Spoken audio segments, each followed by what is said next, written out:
Hello and welcome everyone.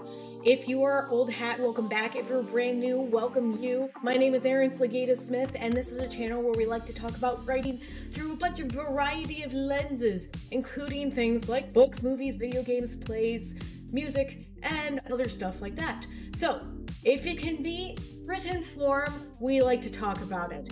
And we are in the middle of working on an editing series here for those of us who have created beautiful, wonderful works. And today's video is tackling another way that we can approach editing our work in progress in whatever stage we are in. And that is the target diagram. So if you would like to find out some information about a way that you can edit a project, or actually it could be a great brainstorming method too to start you on a project, then hunker down, join us for this little ride today. It's gonna be fun. Let's get to it. Okie doke, folks, here we have our target diagram. And as you can see, it does rather look like a target that you might shoot an arrow at if you're doing archery or something like that. And the whole point of it is to help keep us on target for our writing goals. So here we have it. I will show you how to use it in just a moment. If you would like to try following along at home with your own story, you can find a link in the description below to where you can get this target yourself. That way you can actually participate or give it a try if you would like. So the first thing that we're going to do is we're going to label our chart so that we know what story it goes with, especially if you're someone who does a multiple project at a time type work ethic. It's really important to label these to make sure that you have them going at the right story. Not that you wouldn't be able to figure out, it just makes life easier. So it did take me a while to figure out what project I wanted to demonstrate with this, or like if I want to just make one up, but it's just much easier if I use a story that I've actually already finished and have edited somewhat. Well, this one is my most edited one, but this could be your first round of editing to use this. It doesn't have to be a later form of editing. I'm just using one that I have edited more. So I'm going to label it with my acronym for this story. I'm going to be pretty about it because it makes it a little bit nicer for you to watch and just makes it look nicer in general. But I'm going to have to switch to a different pen for actually writing because the circles are a little small. But for your purposes, you'd be able to just like rotate this. So the first thing we're going to do is we're going to start with the center of our target, because this is going to be the thing we keep pointing back to as we move into the outer edges of our circle, because this is the thing that we need to stay focused on. So here in the center of the circle, there is this term umbrella plot, which is actually one that I'm borrowing from Brandon Sanderson. I was recently watching his lectures that are available on YouTube. And hey, they're a great resource, so I'll also link those below because really, he is an excellent teacher along with a great writer. So check those out. Very good. Don't need to just take my word for that. Like pretty much everybody says that. Anyway, so he had this term umbrella plot. I'm sure that other people use it too. That's just where I first heard it.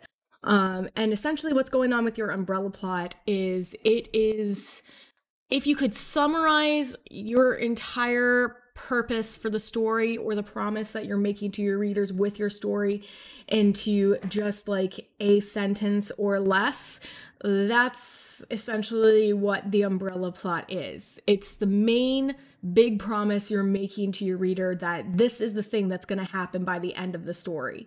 So with looking at this story that I'm working on here, there is an unreliable narrator who is the main character of the story. And the whole purpose of the story is exploring an event that happened in the past of this person's life and finding out the truth behind it. And the fact that this character is an unreliable narrator, it makes it a little bit difficult to sort out what actually happened from how he perceived things happening and things like that. So the way that I'm going to be listing this umbrella plot is I'm going to be saying that it is exploring. I started writing a little bit high. Just dip down underneath there. Gotta love writing. Exploring the truth of an unreliable narrator.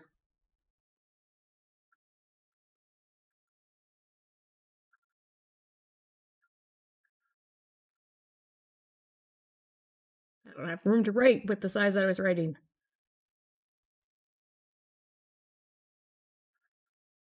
As I'm writing, I'm like hyper analyzing. Am I spelling every word correct? Probably not, because I'm being too nervous about it with having to write it and put it out on the internet.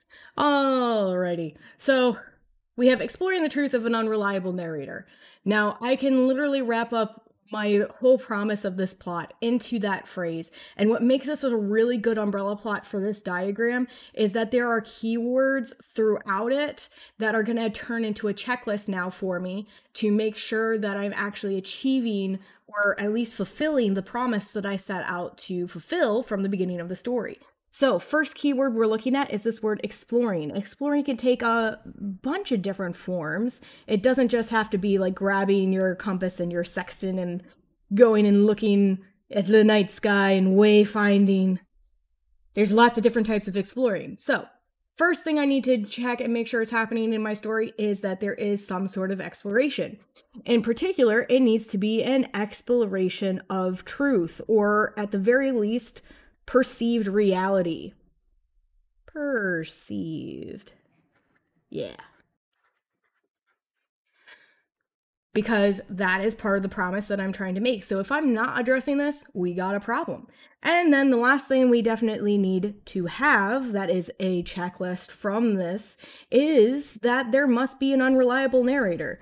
Because if I'm saying that my narrator is unreliable and he's actually not unreliable, then technically I am breaking the promise that I was making to my readers from the beginning of the story.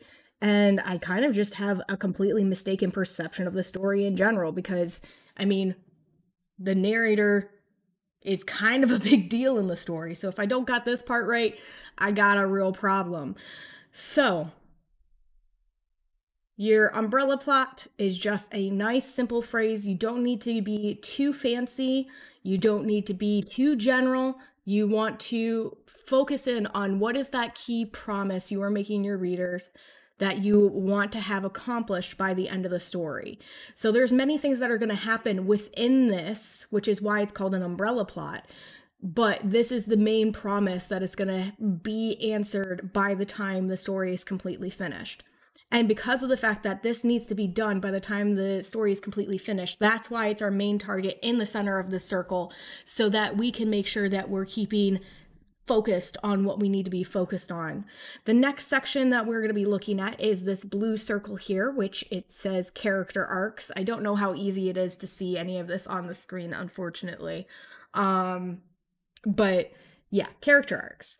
And the reason why we have character arcs here instead of just talking about plot points is something that a lot of people have said and is really getting hammered home for me right now with some books that I'm currently reading, which I'll probably discuss eventually.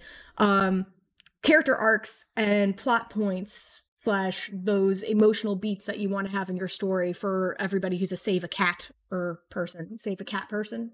Save the cat person. Person who read and liked Save the Cat. Those plot points, those emotional beats, those character arcs, all are intertwined in the same thing. If you've messed up one of them, you messed up all of them. If you have one of them correct, you probably got them all pretty good. So focusing on the character arcs, the character development that's going on in our plot, that is what this whole blue circle is about. And you can, of course, do it for more than one character for the sake of time and ease. I'm just going to focus on my main character at the moment. And one of the things that you need to remember when you're thinking about your character's arcs is that it doesn't need to be a linear progression. It can be ups and downs. And so that's kind of what's going on with the character that I have here. So because of the fact that everything is about exploring the truth of this unreliable narrator and the perception that this character has of the world, that is what the character arc is linked to for me. So I'll just show you how I would use this circle. So I'm going to start at the top of the circle because it seems like a very nice place to start. Acceptance of reality. is where I'm going to start, because at the beginning of the story, when our reader is just getting introduced to this character, they are currently okay with how they see the world. They don't have any issues with, they recognize themselves sort of as being unreliable, but they don't really care. For lack of a better way to describe it, and I'm not currently trying to sell my work to you, so I don't need to go too in depth there. But anyway, so that's where we're starting. Then I got an arrow, because arrows are fun and somewhat useful. The next step on this character arc is hesitation. So their comfort with the reality that they are experiencing starts to dwindle a little bit, thanks to things like the initial conflict and some of the spots on the rising action. So this acceptance turns into a hesitation. So this would be like a step down instead, or a step back instead of a step forward type thing, as far as a person being happy with their life. Then continuing on, eventually they develop some regrets, because regrets are all sorts of useful things when it comes to plotting out a character arc, because they are good at holding your character back, and they're good at being something that needs to be overcome. So we go from acceptance to being hesitant to having regrets, and then by the end of the story, there needs to be some sort of resolution.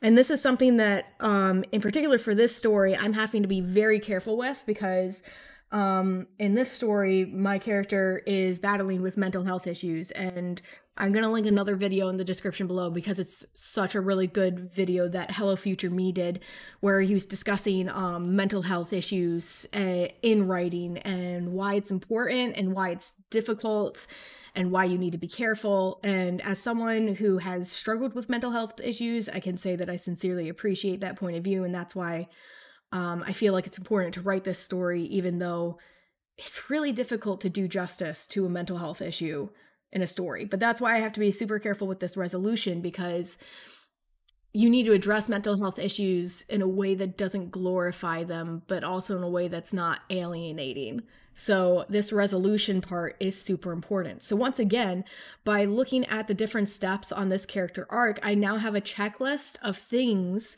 that needs to occur in the story with this character arc.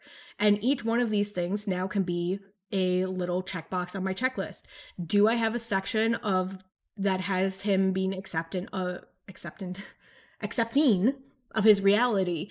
And how long is that? Does it take only one chapter? Does it take 10 chapters? And same thing for every other step on the list. How long does it take? Is it actually there, or am I just fabricating ideas for myself?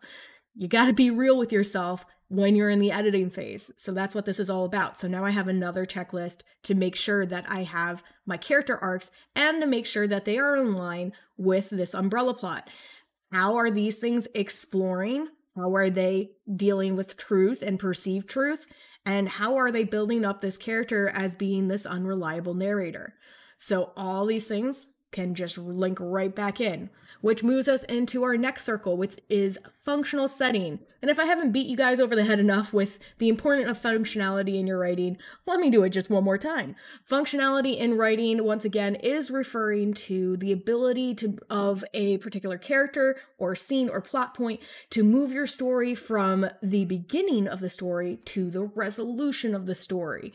If you're writing, whatever part of your writing it is, doesn't help move your readers from the beginning of your story to the end of your story, then it's not functional, and you should consider heavily cutting it. So we need to look at our parts of our setting, what settings we have in our story, and then we need to assess the functionality of each of those settings, because sometimes we build in a change of scenery because we're writers and we have these beautiful pictures in our brain, but they're not actually useful to our story.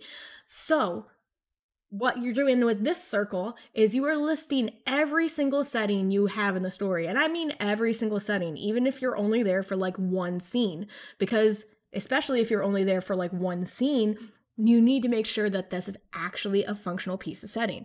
So real quick, I'm just going to put check boxes and then the names of my setting pieces. Oops, I just spelled my own setting piece wrong.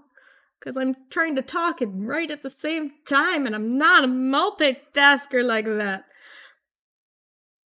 Oh, here's a word that I spell wrong every time, so that's great. Let's put that on the internet. So we got that one. We got this one. Oops. Oh well. Embrace the misspellings. We don't have to be perfect. Forget about the fact that I'm an English teacher and an English language teacher and... oh boy. I actually started giving extra credit to my kids, and as in my students, when I make spelling errors. Because I do them enough, and it's good practice for them to notice them and then to tell me how to correct them. They love it. They get bonus points. Alright, almost there. I have a lot of little settings for the fact that this particular story is a novella. Which, once again, also might be something that I need to consider changing. It's all part of the assessment. I just spelled forest wrong because I was talking.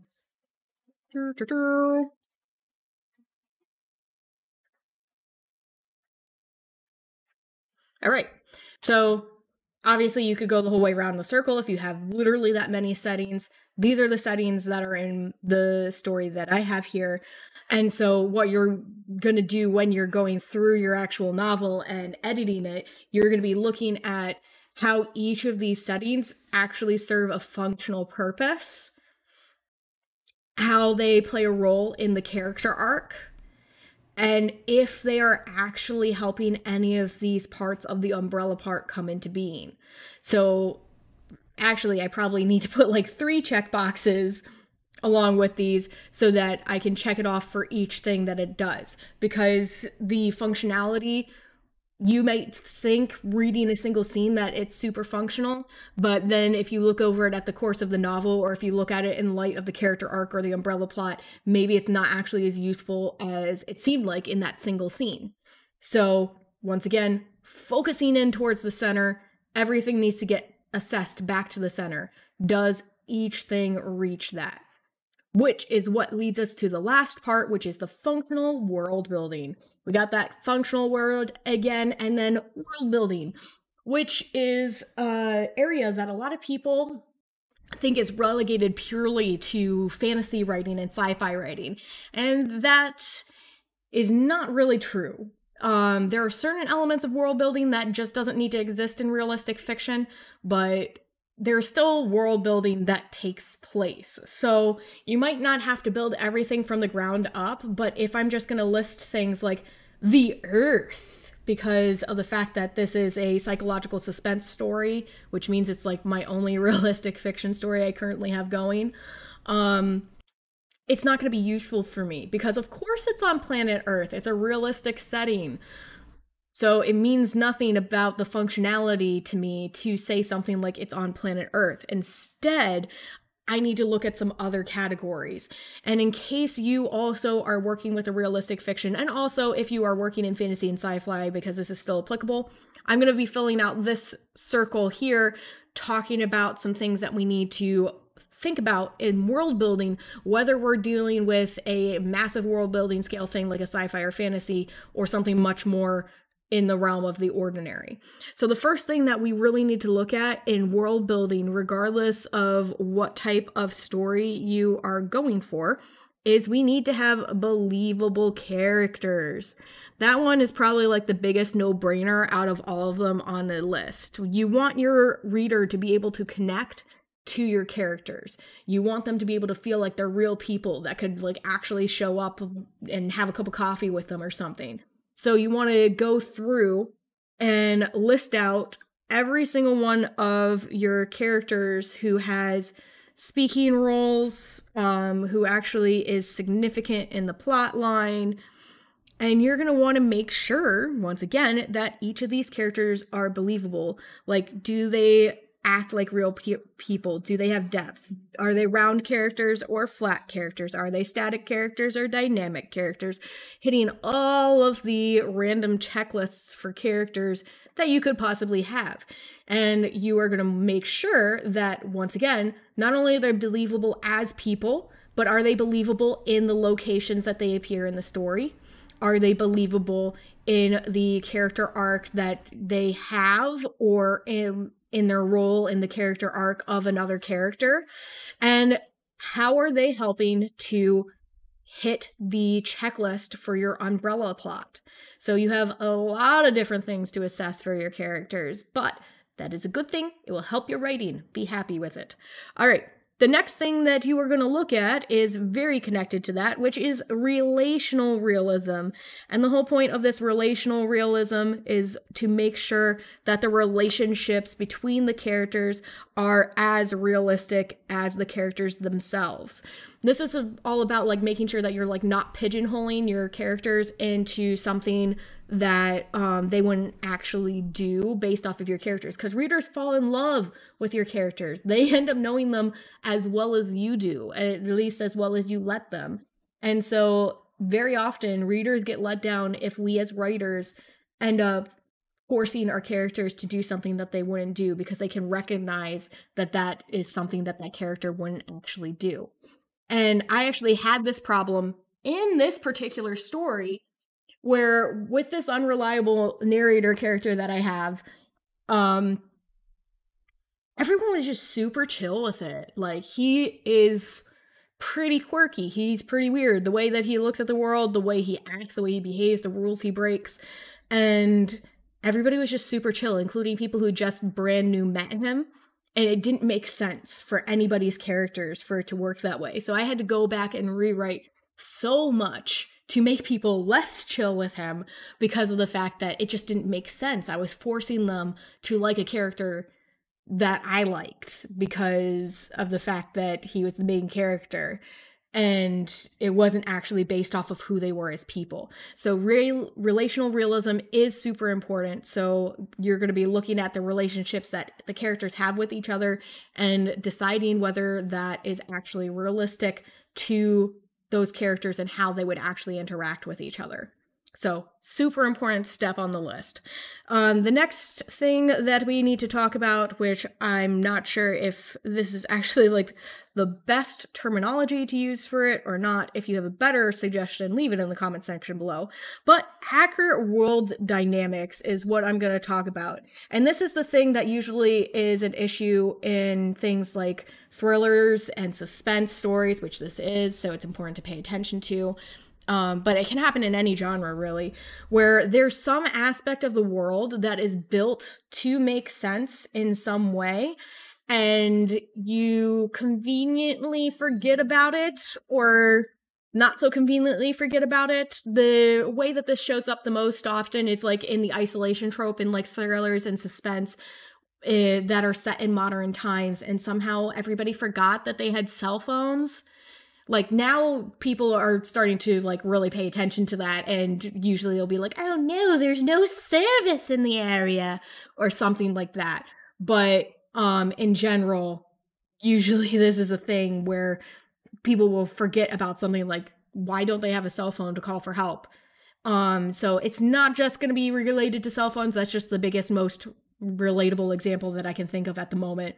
So you need to go through your story and make sure that your world dynamics, whatever they look like for whatever type of story you're writing, are actually accurate and realistic.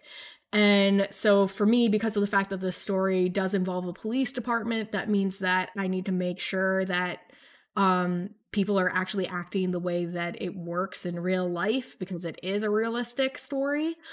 So if I don't do the research, and if I don't make sure that it's correct, there's certainly going to be somebody out there who is ready to call me on the fact that I don't have the world dynamic correct. Regardless of what terminology they use to tell me that I'm wrong, they will tell me I'm wrong. So make sure that you double check that, and it is part of your functional world building to make sure that you have that right. And then that leads into things like believable. I spelled that wrong too. How many spelling errors can you find today? Ooh. Believable plot devices. And this counts for so many things because plot devices are so many different things. Any element that you're using in your plot in order to help move it forward, such as subplots, such as twists, such as tools that your character needs in order to achieve their goals.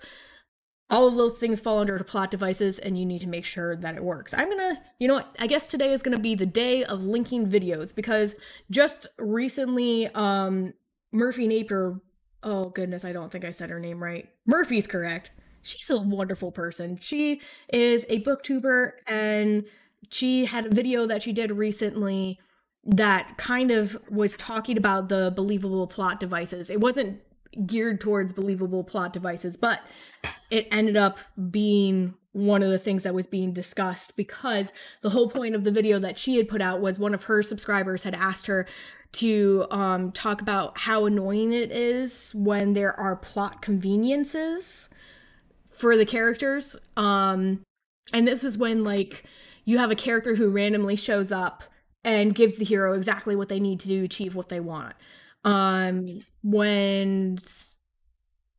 Yeah, that's pretty much it. When a character shows up or something shows up that magically solves the problem that your character has, and then it's okay.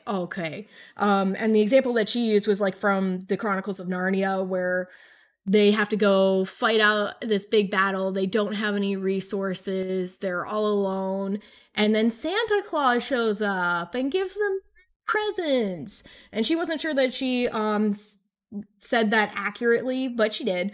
And she's definitely right. That's like a plot convenience if ever there was one, because Santa shows up, gives them exactly what they need to be successful, and then he leaves, and you never see him again, and there was no point in him being in the story. So that falls under plot devices as a plot convenience, and we do not want those, friends. No. We do not want them. So we need to make sure that we have our believable plot devices. So all of these things, well, all four of these things, are really important for your world building, regardless of if you have massive world building because you're doing a fantasy world, or if you are in a realistic fiction like this story is. So regardless, you're gonna at least want to check out these four things. And then once again, you're still filtering everything back through the different levels of the circle.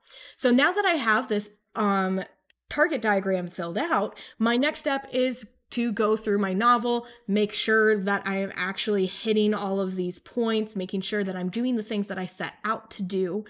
And that is how this particular diagram is useful for editing.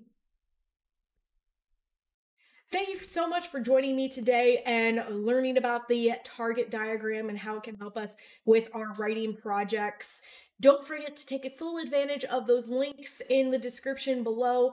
They are really good. I mean it. So absolutely dig in there. And if you happen to be down there, consider leaving a comment about your favorite forms for editing, or maybe even some other YouTubers that maybe people wouldn't expect that have great advice along this lines, like the ones that I have listed in the description with Murphy Napier, Hello Future Me, and Brandon Sanderson. So leave those in the comments if you got those. And we are going to be digging more into some stuff that you can find from author tubers who are here on YouTube in future episodes. So if that sounds interesting to you, don't forget to hit the subscribe and bell buttons as well so you can get notified as soon as those episodes come out.